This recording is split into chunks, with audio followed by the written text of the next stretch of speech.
I always get watched on. Okay, guys, so let's talk about. Yeah, at least there's one of them off probably.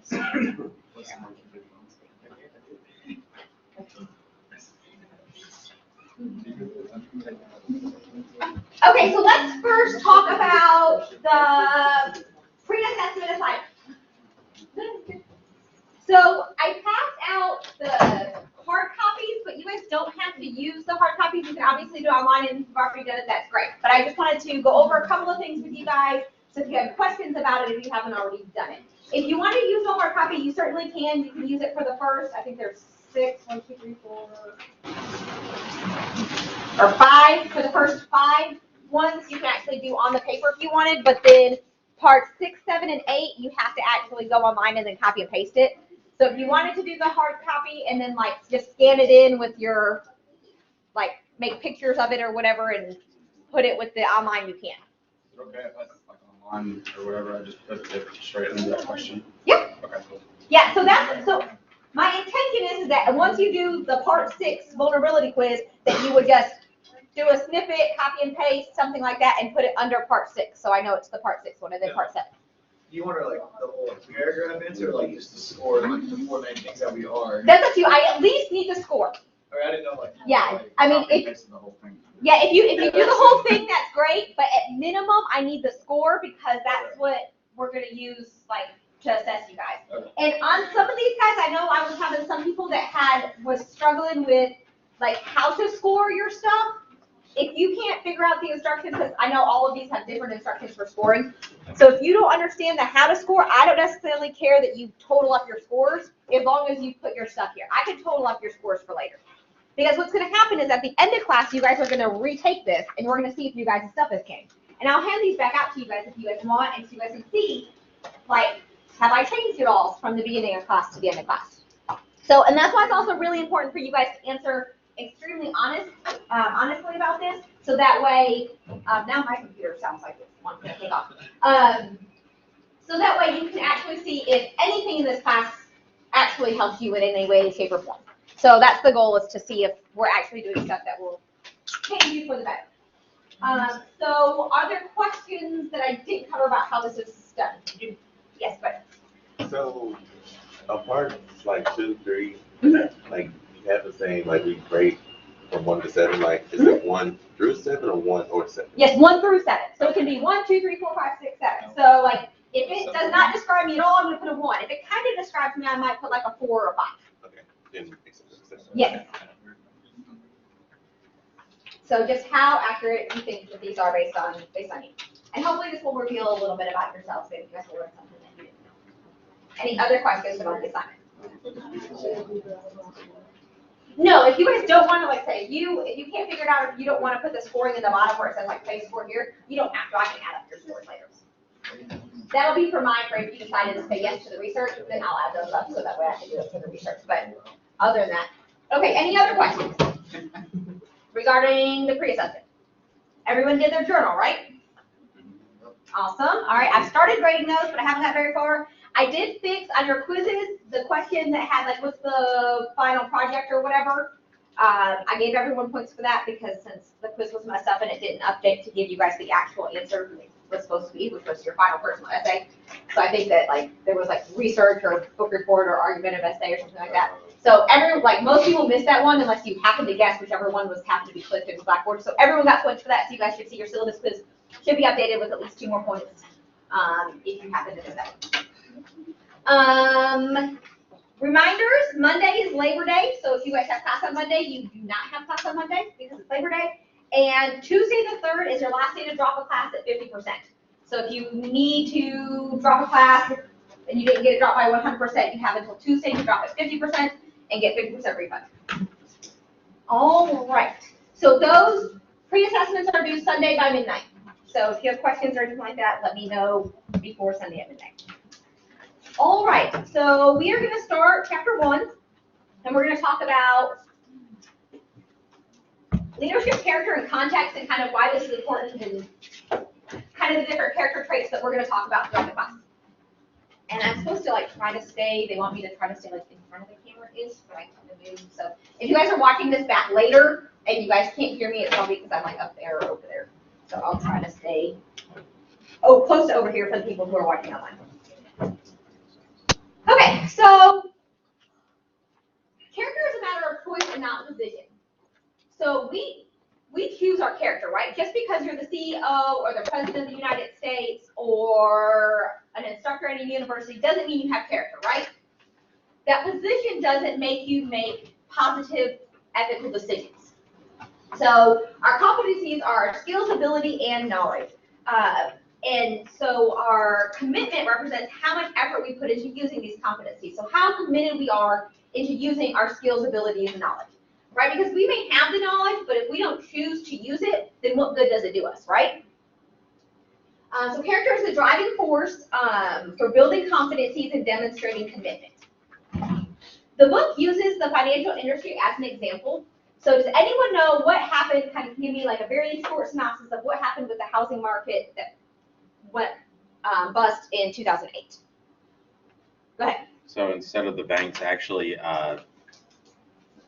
helping to level out the market again and use the bailout money that they were receiving to do that, they started giving their upper level CEOs and management bonuses and throwing the money away essentially. Okay. Yeah, absolutely. So that's definitely like one aspect of what happened.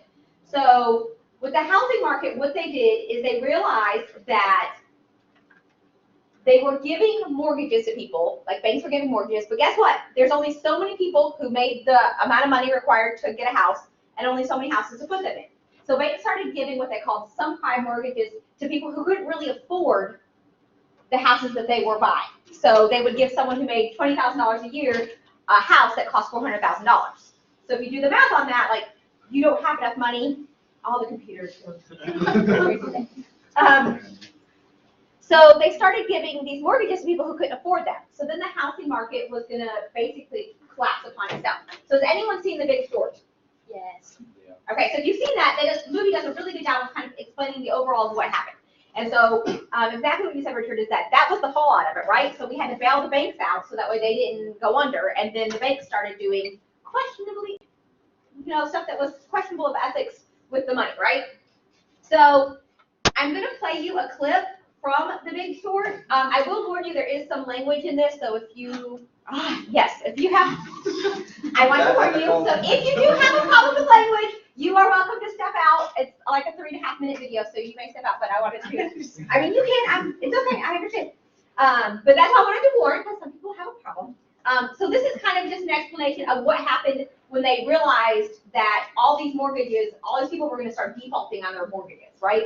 So because if you default on your mortgage, right, they take your house away, then you have nowhere to live. So this is what some of the bankers started doing once they realized that this was about to happen. Where's my volume? Yeah. Okay. Do I not have? The other day volume was way up. Now it's like way down. There we go. I think that works.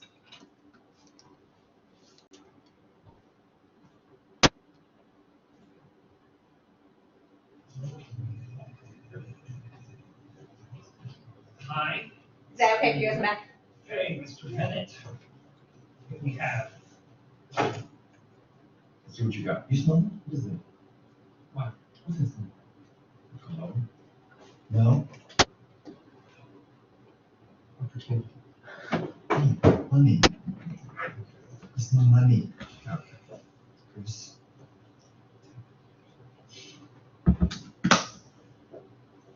This is your basic mortgage bond. All right? The originals were simple. They were just thousands of AAA mortgages bundled together, guaranteed by the U.S. government. The modern ones are different. They're private, and they're made up of layers and tranches.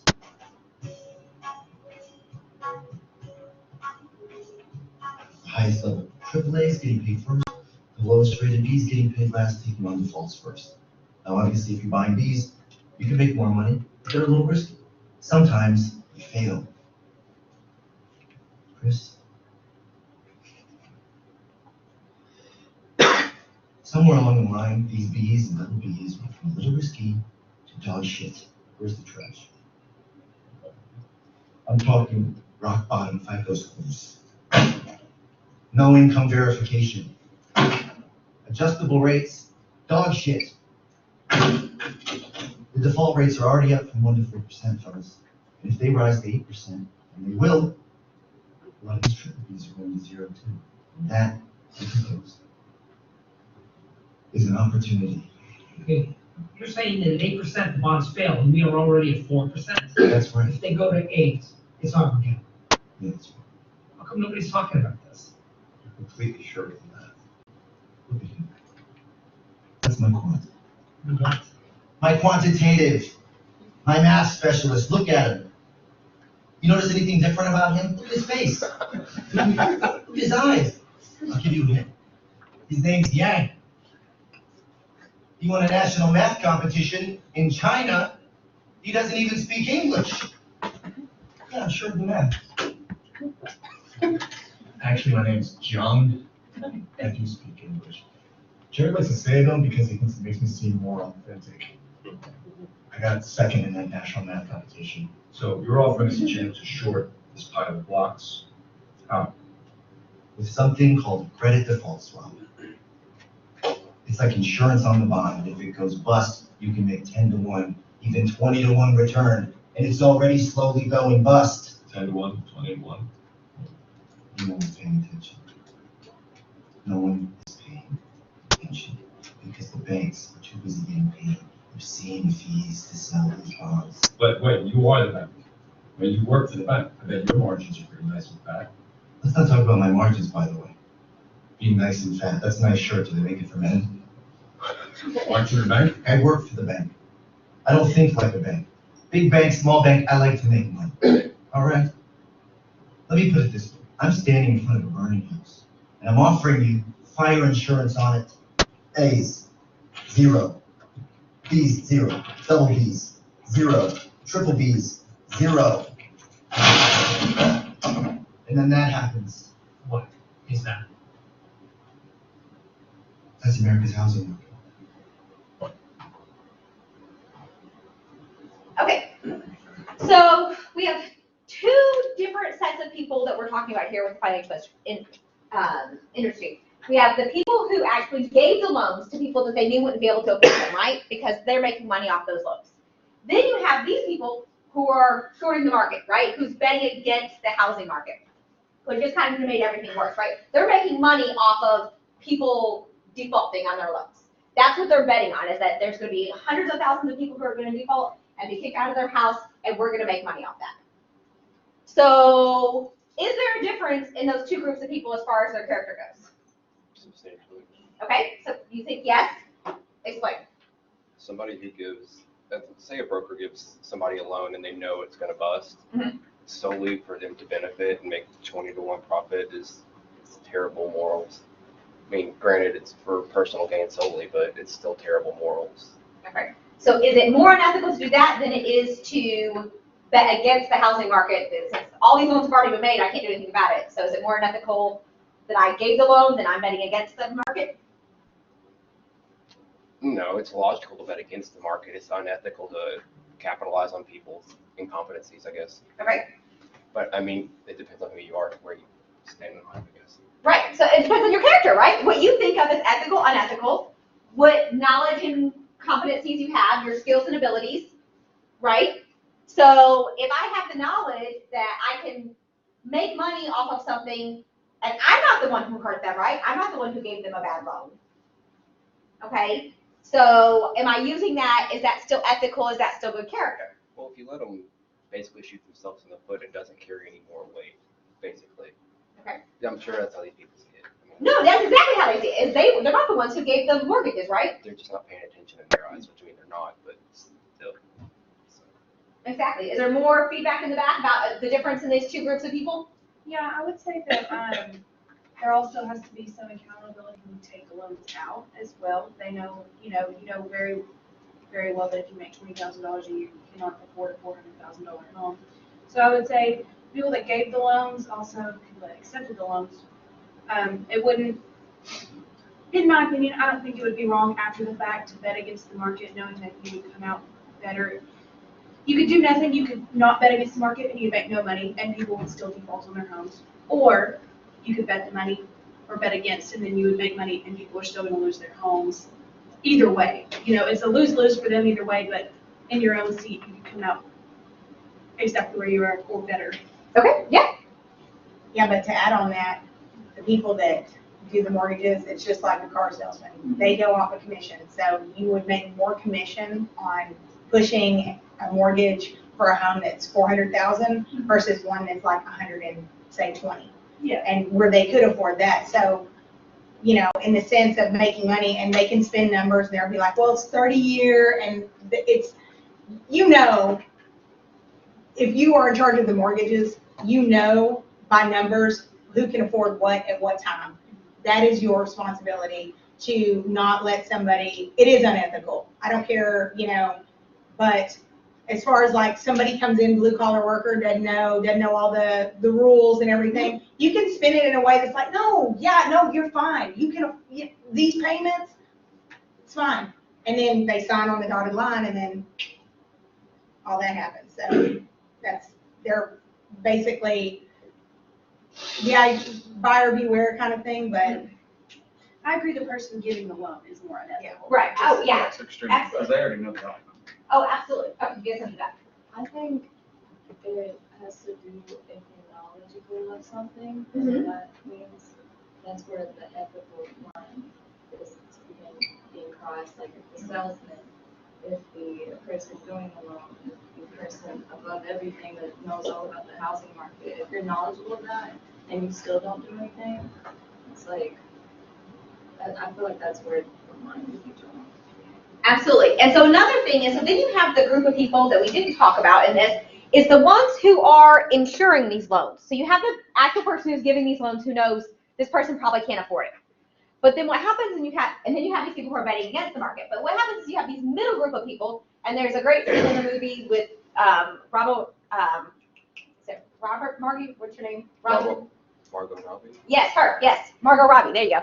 And she explains the whole thing, like she's in a bubble bath. She explains that there's more cussing. That's why I didn't show that scene.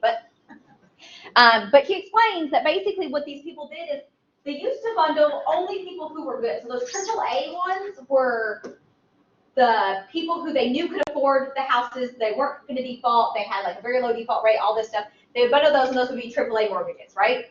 But then what they started doing is they started throwing in people that they couldn't afford their mortgages into those people, into those same insurance, those AAA primes or whatever. And so then they started saying that these were still good, even though they knew they were crap, like he said. So even though they knew that these mortgages were likely to fail, they still gave them a AAA rate, saying, oh, these are going to be great, it's going to be fine. So you have that middle group of people who knew what was going on and was basically lying to the banks, the insurers, and stuff like that as they're grouping all these mortgages together. So you have all this different character, but that's all a choice, right? So there was a choice at the lender level, like for me to say to you, hey, you probably can't afford that, let's look at something more affordable. There's a choice at the middle level to say, no, I'm not going to say that this is a AAA when really it's a crap loan and it should even be in this package. And there's a choice at the top that says whether or not I'm going to profit off of these people losing their houses. So all of this character is a choice, and it's how you apply those skills and abilities you have to make those choices. So it's different if I don't know that you can't afford the loan. But like you said, if I'm a mortgage person, it's my job to know what kind of income you need to have in order to be able to afford a house, right? So if I choose to ignore that knowledge, then I'm making a choice that is not giving me good leadership character. So that's kind of the whole thing on that.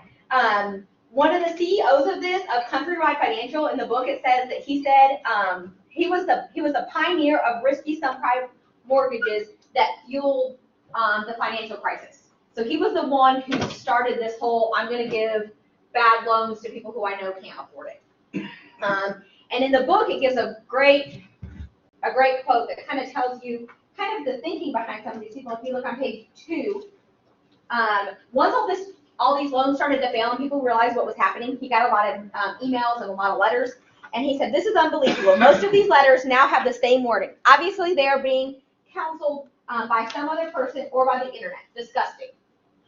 So he did not feel like this was his responsibility at all. by giving these loans. That was not his fault, that these people should have known better. It was entirely on them that they should have known that they can't afford the loan.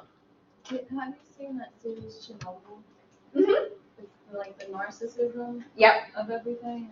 They don't want to admit all the killings and everything about everything. They still don't admit. Do they? No. I mean, that's what, if you guys watch all the way to the end of, if you guys watch Chernobyl on, it was an HBO series, really good. But the government still has not admitted how many people have died and that those deaths were related to the nuclear meltdown. But that's exactly it. That's the leadership character. And when we talk about, we're going to talk, if I can get the slide to move to the next slide. There we go. About leadership communications and communication in crisis. And that is a great example of failure to communicate in crisis. You know, failure to build those relationships and to come out on the other side with a good reputation. So yes, great example. So when we talk about our character, we talk about virtues, values, and traits, and kind of the difference of those. So our character is our collection of those things that defines us as a complete and whole person. Okay, so we have virtues, and these are universal, and these are kind of what we consider like the epitome of good, right? So the problem with virtues is they do become vices if we have it in excess or in deficit. Values, these are deeply held beliefs such as loyalty. These are pretty consistent across cultures, so most cultures value the same types of things. But they more are about what we desire than necessarily what is part of us as a person. And then you have traits, and these are aspects of personality, such as like whether you're an introvert or an extrovert, but they're distinguishable qualities that are central to you. Your traits can be inherited, or they can be developed over time, but they're going to be pretty consistent. The thing with traits is they don't really change. So when we talk about virtues, these are some of the common virtues. So courage, temperance, liberality, truthfulness, modesty, magnificence, wittiness. But this is what happens when we go in too extreme or we don't have enough, right? So if we don't have enough courage, then we're considered coward. If we have too much, then we're considered rash, right? So even though we might have these and we think of virtues are always as a good thing, they can definitely go to extremes. And so when you're put in crisis situations or in situations when your character is questioned, that is the time when we see whether or not we have too much or too little of these virtues. So when we talk about virtues, we're going to talk about the virtues that from the book that we are looking at, and the ones that we are looking at basically for your, if you guys look at your pre-assessment, these come from Aristotle's 12 virtues. And so those are the ones that we really feel like are core to your personality and to your character. And when we talk about, we're going to talk about the great man theory here in a minute. And when we talk about traits and things that are inherent to you and what is inherent to a good leader, these are some of the virtues that we look at as part of making you a good leader. But the thing is, you have to find that middle ground, right? Everything in moderation. So here are some values and traits, and so you guys can see that the definitions for virtues and values overlap, right?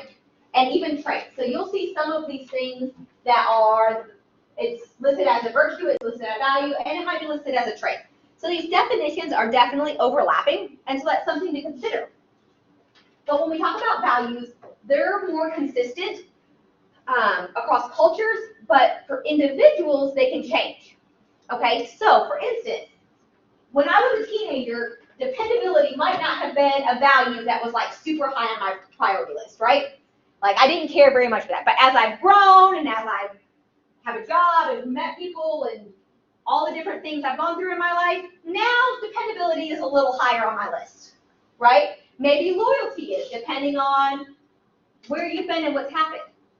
So your values can change because they're affected by your religion, they're affected by your family, they're affected by your education. They're affected by everything around you and all the different events and things you go through. So your values fluctuate. So they're going to be a little more fluid as you go through life. Traits, on the other hand, are pretty steady.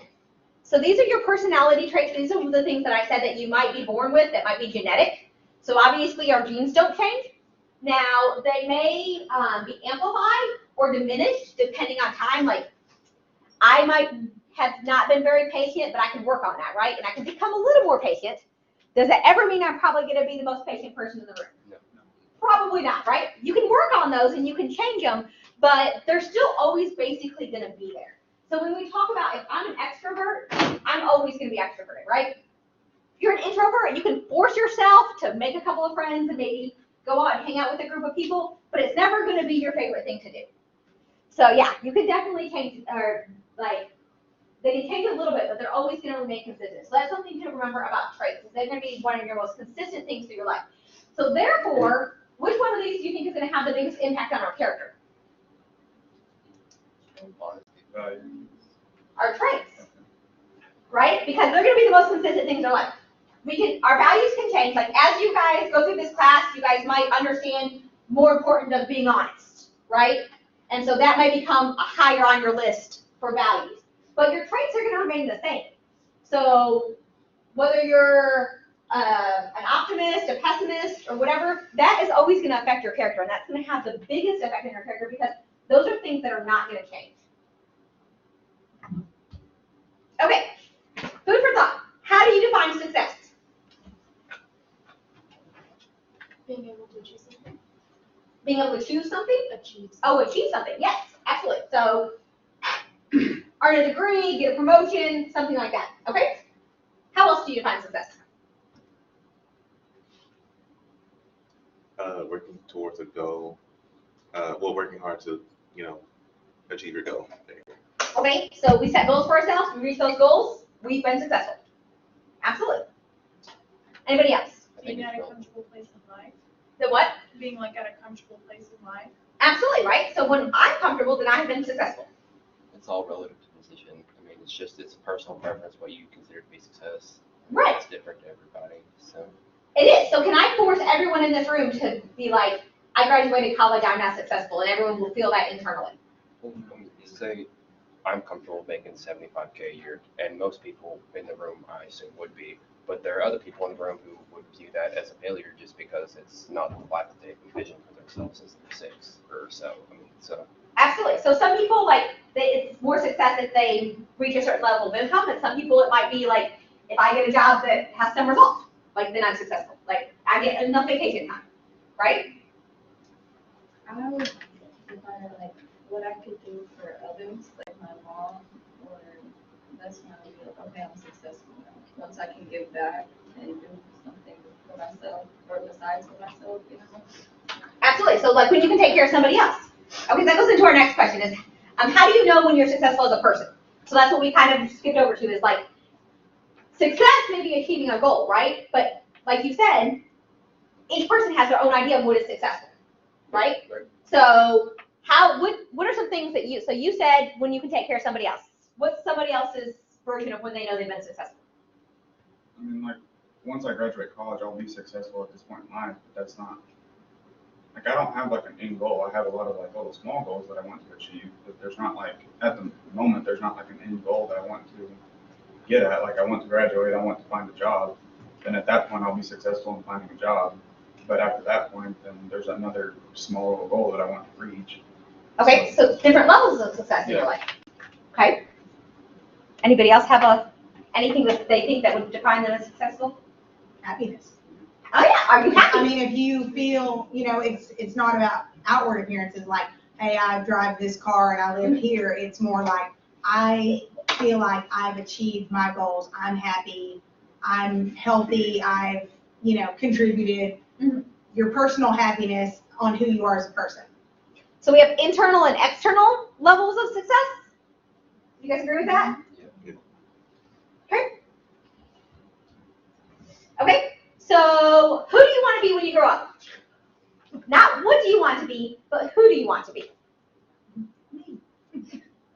You, but is that a person that is a lifelong student? Is that a person who a leader who is charitable and does lots of volunteer work? Who do you want to be when you grow up? That's one of the questions that you don't have to answer now because sometimes we don't know. Sometimes I still think to myself, I don't know who I want to be. Sometimes I don't know what I want to be when I grow up.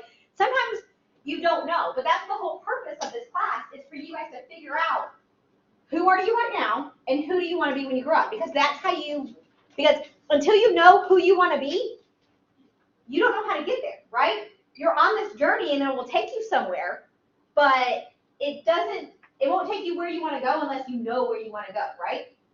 How do you know where you want to go though? Yeah, how do you know? That's an excellent question. So we look at our values, we look at things that are important to us, we look at our character, we look at what do we want to do in the world. Like, a lot of times the type of job that you want directly correlates to what you find important in life. So that's some things to think about too. So yeah, how do you know what you want to be? And then how do you want to be remembered when you die? So that's a good question for you to backwards plan of who do I want to be when I grow up. So I think this week in your journal, has anyone looked at their journal this week? I think this is the week that's like, what do you want written in your obituary, right? Okay, so how do you want to be remembered? Do you want to be remembered as a great friend, as a family man, as a CEO, great business person? Like, how do you want to be remembered? And then that way, that can backwards plan you to who you want to be, right? So that also goes back to how do you define success? What is internal and external success? So does anyone have how they want to be remembered when they die? Kind and helpful. Kind and helpful. Okay. I'd rather not be remembered by what I do, but who I am. I mean, Okay. I think that's far more important than what you do. Awesome. Personal growth is much more important than professional growth, I think. No, that's very true. And so, I think a lot of people would say that, but I would probably say some of your top CEOs probably don't think that way. They want to be remembered as like the business person. Well, a lot of people would call them robotic as well, but And then so, again, it goes back to like, what do we value, right?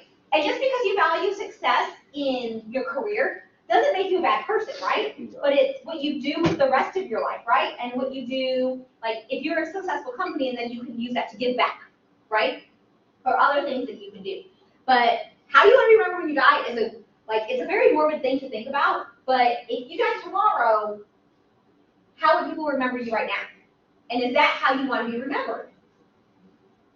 Or is it like, oh, I'll be the person that I want to be remembered at in 5 years, 10 years. I have time to get to be that person. So again, when we start talking about building leadership character and like changing your character and becoming who you want to be and becoming a great leader, like you could be remembered as a great leader right now. You might not even know it. Maybe in some of the classes you've been super helpful and influential and motivating to some of your classmates, right? And you don't even realize it. So some classmates may be like, they were a great leader. They were very inspirational, motivational to me. Like I always look forward to coming to class with them because I knew they were going to help me and all this stuff. So you might already be remembered as a great leader, or you might not. So you have to start somewhere, but you have to want to start. So that's what I said last week at the very beginning of class, is you will get as much out of this as you want.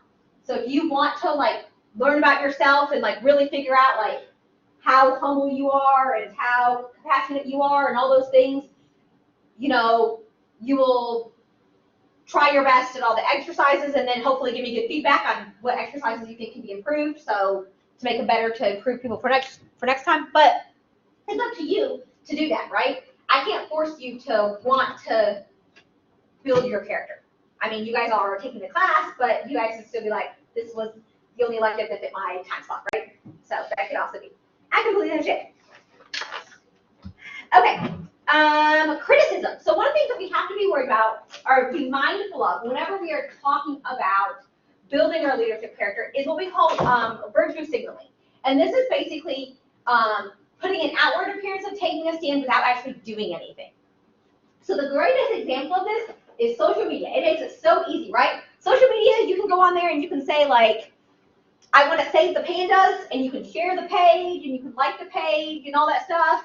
But if you don't go out and donate money or join the cause, however it is that you actually have to go physically do something to save the pandas, right? Are you actually doing anything, or are you virtue signaling? Right? Social media makes it very easy to do that. And I realize I do that a lot. And I need to probably be more involved. Okay? So that's one of the things that we have to be careful about, because people can see through deceit.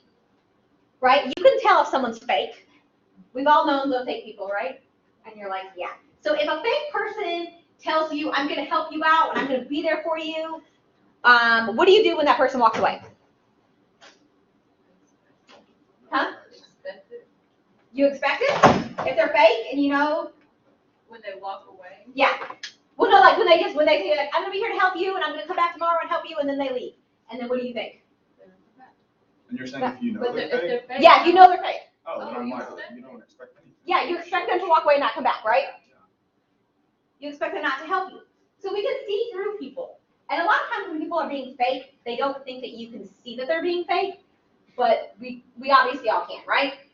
So that's something that, one of the most important things when we talk about leaderships and the different types of leaderships, and a lot of these courses that you guys in this leadership program cross over. Like we're going to talk about like the Great Man Theory and Transformational Leadership, 6-Week Leadership, and if you're my theory class, that's also what is in chapter 1 of theory right now, and then that's also what's in foundations. So you're going to hear this like 15 times, so you guys should all know the leadership theories very well by the time we get done. But authentic leadership is one of the most important types of leadership. Because if people think that you're being authentic, even if you mess up, they will still follow you because they know you're being real. So that's why it's important to want to figure out who you are so that way you can be authentic about it. So did anyone hear this whole story about Taylor Swift's video, You Need to Calm Down? Did anyone hear that a while back? It was probably a couple weeks ago. Was it a month ago maybe? Okay, so basically, no, okay, so in her video, You Need to Calm Down, basically she is showing support for the LGBTQ, and I apologize, I don't know all the, all the acronyms out too, but showing support for the community, right? Well, then she was accused of saying, well, it's just because it was around Pride Day, and she was taking advantage of the time, and that this is a hot topic right now, and that she didn't really believe in it, but that she was using her video as a way of virtual signaling, saying she supported stuff, but she was really just using it to make money. Now, since then, she's come out and said, like, no, I've always supported it. I just wanted to be a more active supporter and, you know, be more prominent about it and stuff like that. And so I don't know what really is true or not, but that's what she was accused of because of how it looked. So again, we have to be careful of how we present ourselves and whether or not that's virtue signaling or not, and whether or not we're following up the things that we say. All right, so when we talk about leadership, we talk about the definition of leadership, and there's like 1,000 different definitions of leadership. I'm sure if I asked all of you guys to write down a definition of what you think leadership is, I would probably get, I think there's 22 people or 23 people in here, I would get 23 different answers, right? So Kevin Cruz decided that he came up with the definition of leadership that we decided to kind of use. So that's this, that leadership is a process of social influence which maximizes the efforts of followers towards the achievement of a goal. What we know is that no matter what definition we use, whether it's this one or anyone, that we're going to have these different core components. So basically, leadership is a process. So leadership is never done. It's a choice of interactive events, get that out there, right, that we have between leaders and followers. So it's a process. It's ever-changing. I'm not ever going to walk up. I'm not going to walk up to you, give you one piece of advice, and walk away and call myself, I was your leader, right? That doesn't work that way. It's a continuous interactive process. Influence. Leaders influence people.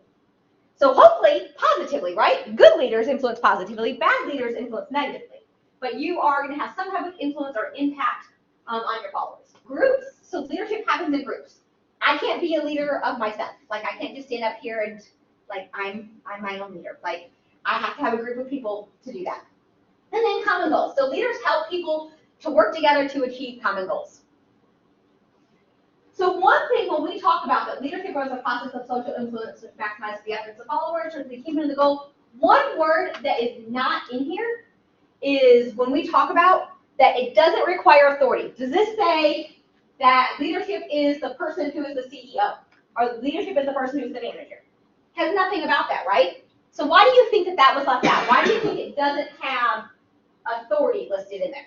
Because it's about influence, not authority. Right, it's about influence, not authority. That is exactly right. So can you be a leader if you're not the manager of your store? Yeah. Can one of you in this classroom be the leader even though you're not the instructor? Yeah. Yes, absolutely. Right? So the leader is the person who has influence, is the person who motivates, is the person who helps, who has everyone see the common vision and see the common goal. So I can be the instructor, but if I don't let you guys see what the goal of this class is and help you guys do it and inspire you guys to do your work, then I wasn't a good leader in the class. So no, you don't have to have authority to be a leader. And you guys, well, I know we'll see that in everywhere that you've ever worked. You might be the leader and you might not be the boss. Or you might see someone else who's a leader who is not the boss. Okay, so the evolution of leadership. So these are the different theories. And again, if you're in the theory class or the foundation class, you guys are also reading about these right now. So I apologize, but you guys should know these like by heart. We have the great man theory, and that's just saying that leaders are born, not made. Who agrees with that? Oh, sorry. My bad. Does anyone agree that some people are born with traits that would give them a better chance to be a leader? Yes. Right? So you do, because when we go back and talk about those traits, like we know that if you're an extrovert, you have a better chance of being a better leader. It doesn't mean that you can't be a good leader and be an introvert. Like Thomas Jefferson hated people. He hated going out and talking to people. He hated public speaking, and he would hide in his office and not talk to anybody. That doesn't mean that he wasn't a good president, but you can overcome those things, right? So there are certain traits that they say can predict for you to be a better leader. So in some ways, when we start talking about this, that personality traits can contribute, but they're not the only factor, right? Because you can work hard and have good values and have good communication, and pick up those good virtues and hold them at the center of yourself and act on those, and then you can still be a good leader. So once we transformed from, before we go on, why do you think we have this leaders are born not made theory? Like it came about, like we actually defined it in the 1900s, but people have thought this for hundreds and hundreds and hundreds of years, like thousands of years. So where do you think that came from? The belief in destiny. Your belief in destiny, right? That like God or whoever is the overall being had blessed this family bloodline and said, this is the family that shall rule all of Asia or the Roman Empire, right?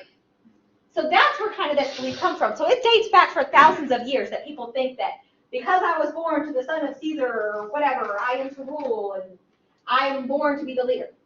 So we know because all of these ancient civilizations have eventually fallen, right? That something is wrong with this theory, that not everyone who is born to a certain bloodline is meant to be a great leader. All right, so then we have situational leadership, and this focuses on leadership styles and instructing leaders to behave according to followers in a certain situation. So they react to what the situation is, who they're dealing with, and they change their leadership style to this. So Abraham Lincoln was a great example of this. So I got to read you the quote. In 1863, the New York Times described him as clear-headed, dispassionate, and steadfast. So when you think of Abraham Lincoln, do you think of him as dispassionate? Is that the first word that would probably come to mind?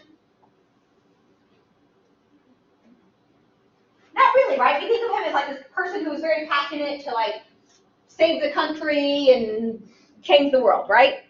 But that's how he was described. He was also very timid with his generals. When he would go out and talk to them, he wouldn't really give them clear direction. He would be like, you guys are the generals, I trust you out there, you guys know what you're doing, so just go do well, do good things, and kind of give him kind of passive advice. What he figured out in 1863, when they were losing the war, is that wasn't working anymore, right? That he had to go give his generals very firm, what's the word I'm looking for? Like, yeah, strategic, but like clear, concise instructions, right? So he had to tell them exactly what to do. And so once he started doing that and he started being a little more assertive, then it started turning the tides. So he had to read his audience and say, hey, maybe these generals don't know exactly what they're doing, maybe they don't understand my vision, I have to take a different approach with them. And so that kind of changed. We have transformational leadership, and this focuses on developing others for the good of the organization. So this is using charisma and individual attention to influence the followers. So Steve Jobs is a great example of transformational leadership because he knew that he had to see a vision. He ingrained his passion that he had for the future into all of his employees, where they felt the same type of passion that he did for changing the future. So he definitely used his influence over his followers to make sure that he could get where they were going, even in times of failure, right? So Apple definitely had some failures, but he was able to overcome those because he was able to keep his followers on track with that shared vision. And then we have servant leadership, and that's basically prioritizing others above ourselves. So serving them, so you always think of like Mother Teresa as one. Nelson Mandela was another, he spent 27 years in jail in order to end apartheid. And he did that because he said that he was going to throw himself basically on the project so that way he could serve others and make them have better lives. So those are some examples for you of some different types of leadership and kind of how we have grown from leadership over time. Okay, so we kind of already talked about this because we kind of jumped ahead, but how do we be authentic if we don't know ourselves? So you have to figure out who you are as a person. And again, sometimes the way we present ourselves, or we don't maybe realize how we are presenting ourselves to other people, right? So we may think that we're confident, or maybe think that we're not confident, but other people may be like, oh no, you're the most confident person I know, and really inside you're like, no, I'm not, I don't know what I'm doing, right? So sometimes there is disparity in how we view ourselves versus how others view us. And so that's knowing yourself, and then you can better align those to where you make sure that you are presenting the same view as what's inside, right? And so then you have to ask, what kind of person or leader do I want to be? So do you want to be a servant leader? Do you want to be a transformational leader? Do you want to be a situational leader? You can be all of those things, right? You don't have to be one, but you have to how you want to be that. And then figure out, now how do I get there? And so that's hopefully what some of this class will help you do, is get to what kind of leader that you want to be. So these are the 7 dimensions, 7 leadership dimensions that we're going to talk about throughout the book. So there's a chapter that covers each of these dimensions. And again, these come from Aristotle's 12 virtues. So dating way back, these are always things that we've always thought that it takes to be a good leader. So vulnerability, authenticity, integrity, accountability, courage, humility, and compassion. These additional frameworks that you see over here on this side, these are frameworks that are going to be extremely important when we talk about crisis situations. Okay, so they're not part of our 12, but they kind of go hand in hand with those. And judgment is going to be one of the biggest ones that we're going to talk about as far as crisis situations go. So when we talk about being in a crisis, or actually any time when we're dealing with a company, we have to talk about reputation, right? So all of you probably have some company that in your mind has a bad reputation. So what's a company that you guys think has a bad reputation? Bluebell. Bluebell? Okay, yeah, they just had a big PR crisis, right? What else? Papa John's. Papa John's. What was Papa? They had one a while back. Remind me what it was. It was something about. They said the founder was racist. Oh, yeah, that's right. Okay. That's like Gucci too. Oh, yeah, that one. I remember that one. That was, so we have all these companies who a CEO makes the decision, right? That affects the company. So as an individual, my reputation affected the company's reputation. And wasn't there one who just got in trouble for poaching not long ago? Was that Pizza Hut? Was that maybe Papa John's or Domino's? I want to say it was Pizza Hut. That was Jimmy John's. Jimmy John's. There we go. Something John's. So something John's. It was a food place. I remember. So, but the actions of the individual who is the leader of the company can affect how we view that company, right? Or the company itself, if they have some kind of scandal.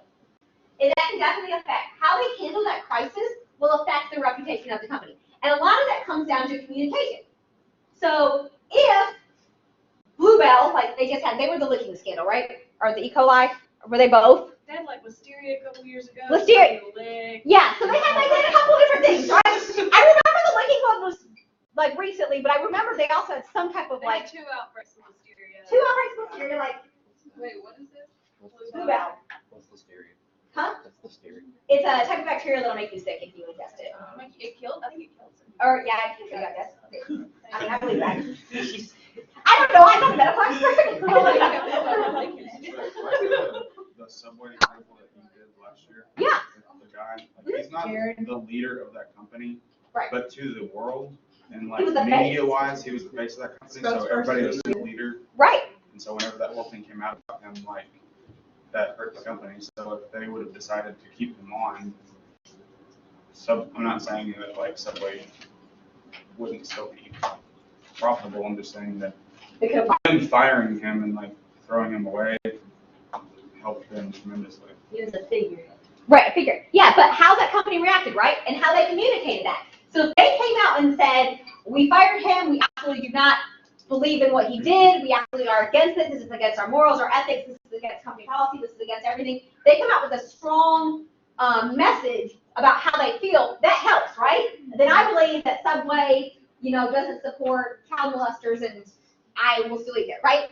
Versus if they just said, they kept him on, or maybe they just let him settle out, like maybe they paid him severance and was like, and then they didn't issue any statements. Do you still want to eat at Subway? I mean, maybe, if it's the only option, maybe, but you probably won't, right? You probably are going to boycott that type of company. But it's how do we communicate that? So communication theory says that you need to communicate directly in order to do everything that you can to limit defamation to your reputation as a company. That's what the Today Show did, like with Matt Lauer and Megyn Kelly. Like they all had to like tell the public or their viewers like we don't condone any of their behaviors and stuff like that. Right, because if they don't come out and say that, then what do you think? They do. They probably, even if they don't publicly say it, then we think that, right?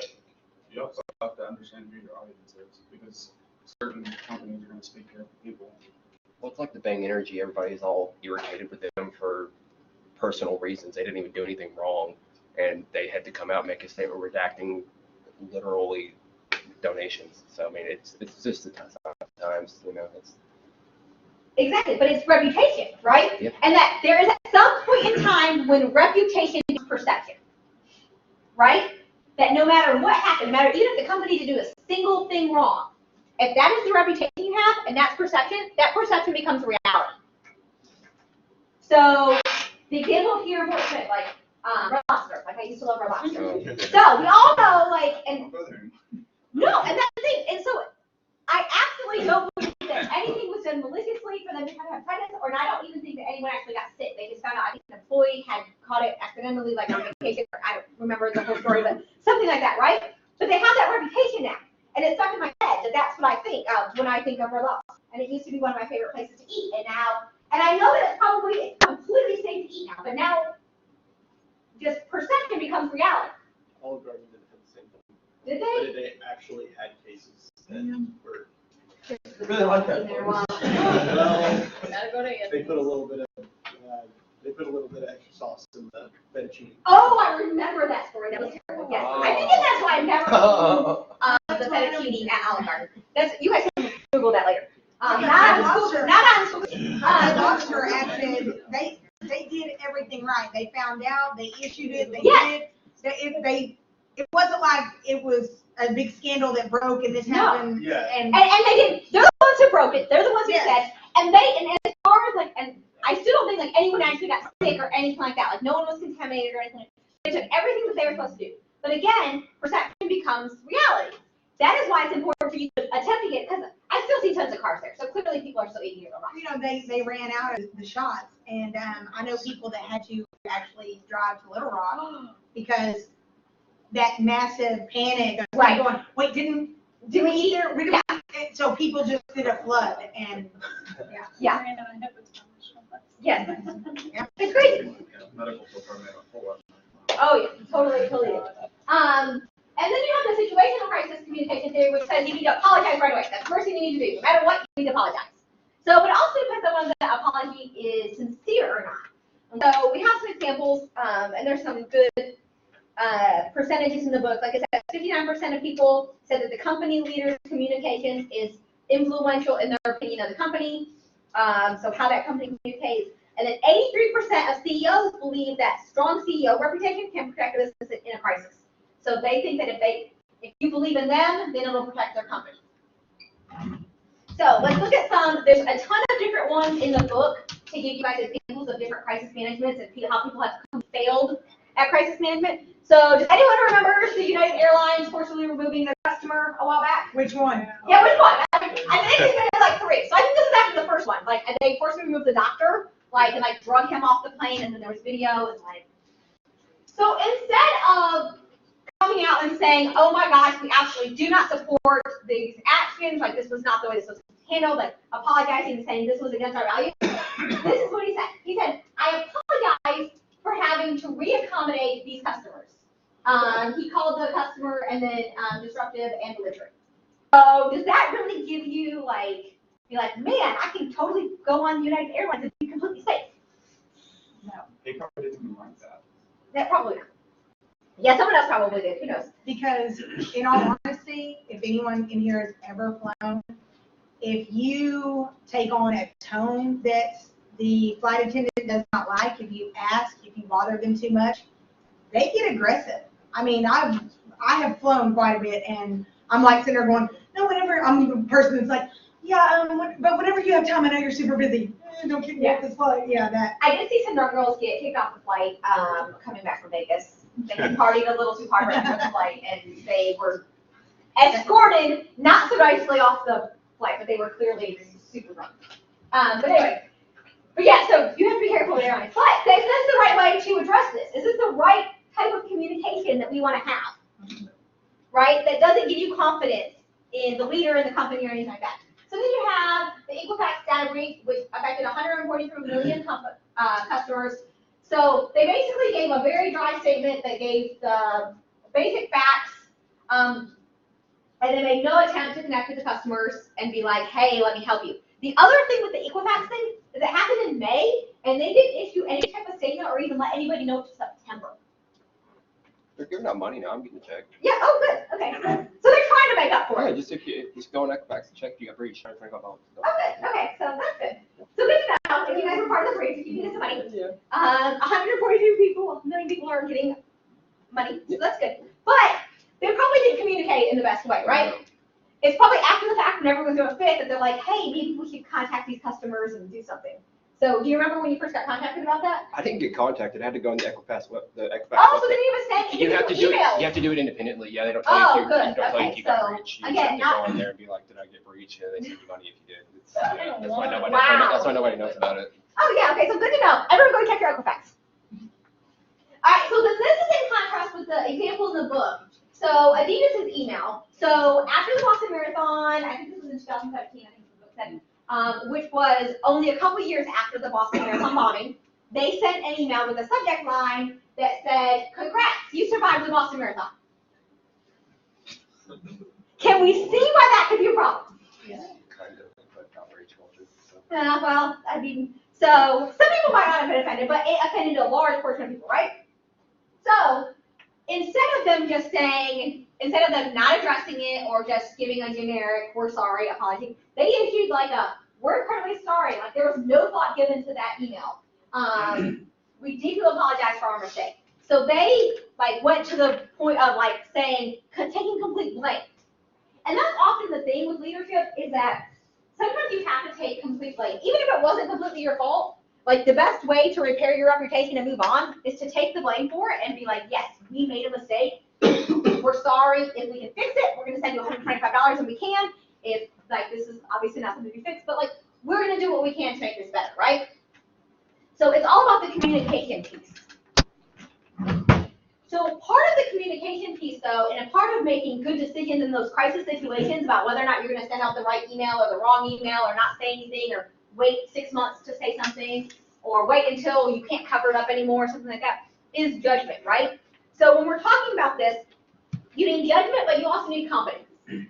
So judgment is critical to good decision making. And when we talk about judgment, though, judgment varies by social norms, right? So do you think in the banking industry that we watched in The Big Short, do you think it was totally okay for them to think money first, people second?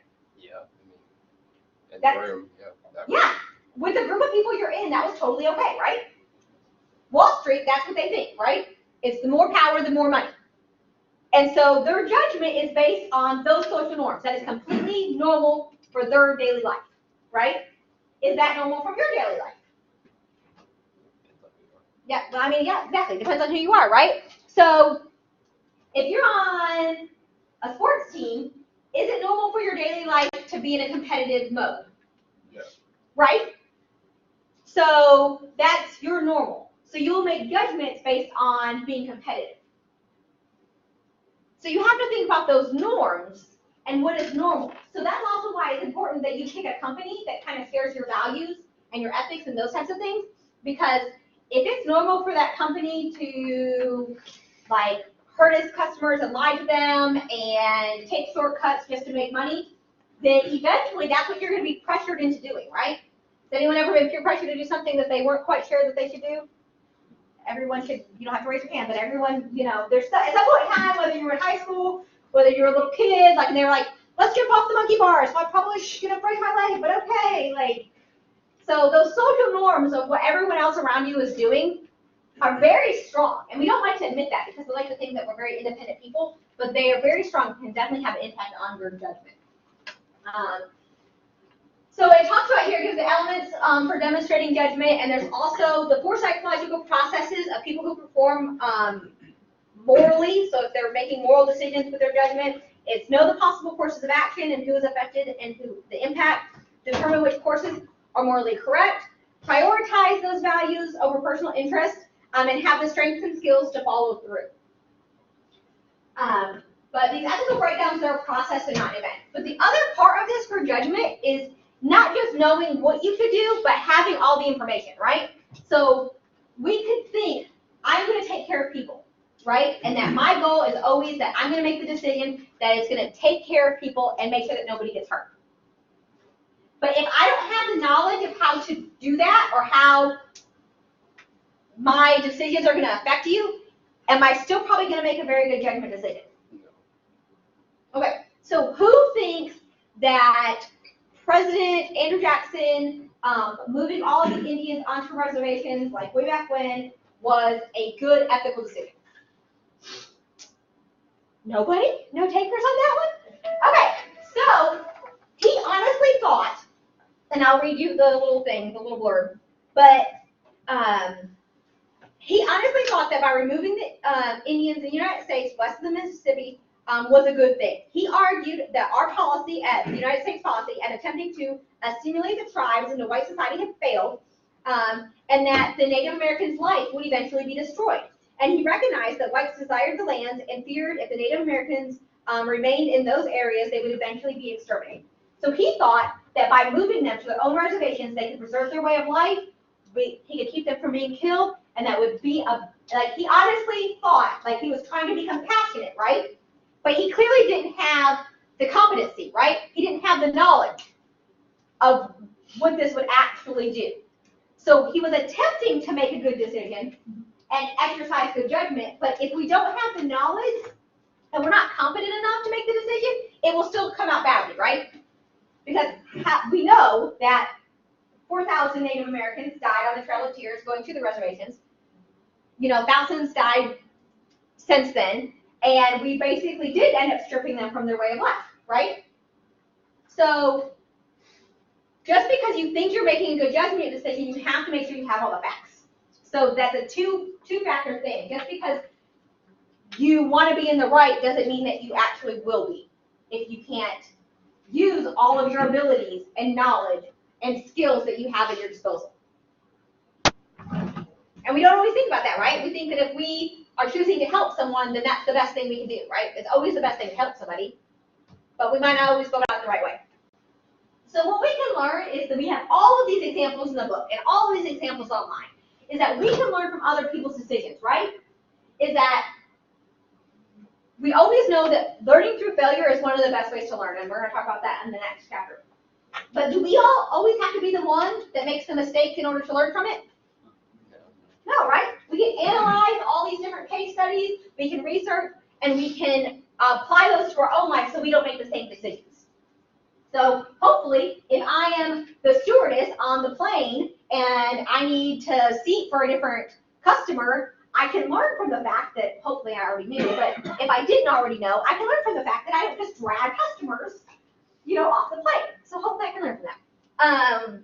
But we also have to have some emotional intelligence. And your emotional intelligence is your ability to understand ourselves and others, learning how to take those emotions and apply them to our life and apply them to other people's lives. So if we can have that, and then we can research and analyze all these other leaders and all these other corporate cases and those types of things, then we can build our character without us ever actually having to make those mistakes, right? Now, does that mean that we're not gonna make mistakes?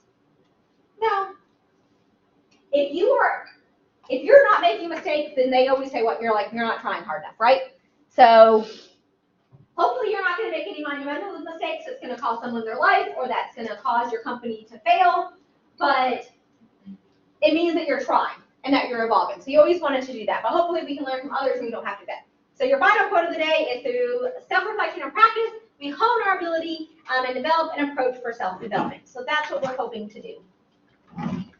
These are your list of what we're going to talk about and kind of like their shortened definitions. On pages 20 and 21 in your book, it does give you a little corporate examples of how people failed to do these things, their failures in it, to kind of give you guys some examples. I did have some class discussion, but I think that we are, I'll let you guys go a couple minutes early instead of keeping you guys late with this discussion. But just some things to think about. So, when was the time that you spoke up against, something that you thought was unethical? And what happened? What inspired you? When was the time that you didn't speak up and you should have? When you didn't act against something? And why didn't you act? So, just some things to think about, and that'll help you guys realize, what are my triggers? What am I willing to stand up for? And what am I not? And what is the situation that I'm not willing to stand up? So, things to think about, but do your guys' pre-assessment. Make sure you do your journal. And I think that's all for this week. Enjoy your 3-day weekend. Be safe. Oh, and your chapter 1 quiz. You have a chapter 1 quiz too. Let's see by Sunday the next week. Enjoy your 3-day weekend. Be safe. I will see you guys next week. You want the free assessment back yet?